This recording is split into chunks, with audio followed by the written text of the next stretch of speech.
Capital Creates Change was a campaign that Morgan Stanley launched April of last year.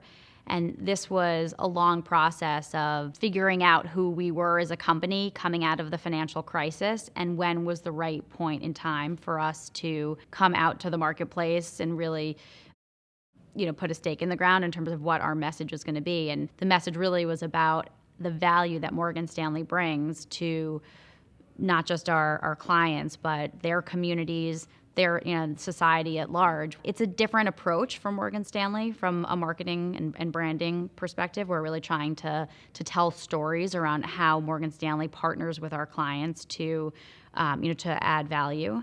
We've done a strong job at measuring that. We've been very focused on understanding what the value is of our media spend. So we track the results of brand favorability for opinion influencers, as well as our high net worth retail investors. And over the past 12 months, we've seen about a 6% increase in our brand favorability metrics.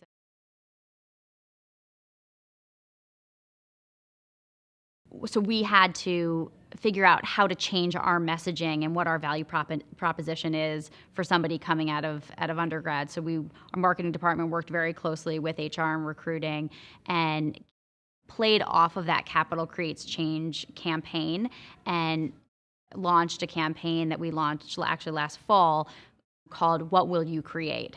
And it's really about challenging and empowering each individual to think about what value they are able to add. And we went into the company and pulled out interesting stories of diverse people that work at Morgan Stanley, which frankly wasn't all that hard to do, and worked with our ad agency in New York and London, Hong Kong, and really put together a full-blown campaign, including a video that we used on campus to get people thinking differently about working in financial services.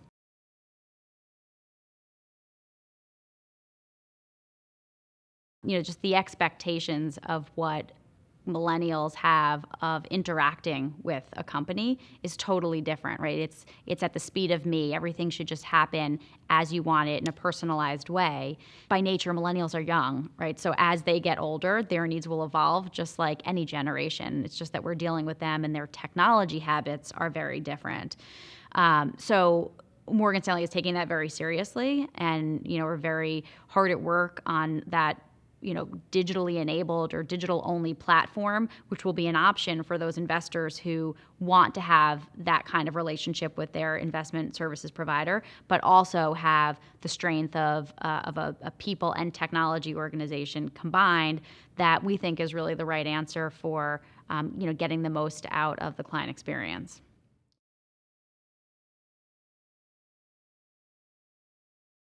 For many years, there have been religious-based investing principles. So we've had, Catholic values investment options where there are certain types of companies like tobacco or alcohol companies that are actually taken out of portfolios. And that's at, one end of the impact investing spectrum. And then you get all the way to the other side of the spectrum, which is actual impact investments where investments are made in companies that are intended to bring social or environmental impact to their clients or customers or community at large.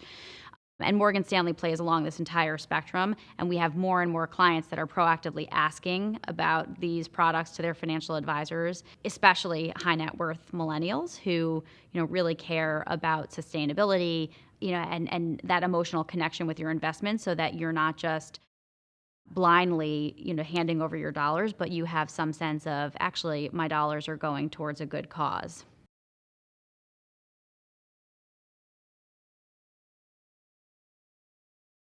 We had lots of financial advisors asking us, can I be on LinkedIn? Can I have a profile? Can I send in-mails? Can I connect with people?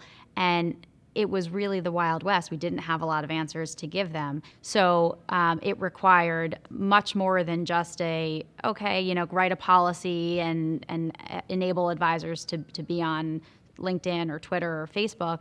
It really was a more in-depth process where we needed a compliance technology, right, sitting in between our servers and the social networking sites so that we could meet all of our regulations in capturing and archiving all the correspondence that happens between a financial advisor and a prospect. So it was quite an effort, but in the end, I think what made it successful was that we had someone at the top who really understood the potential value of this from a business development point of view.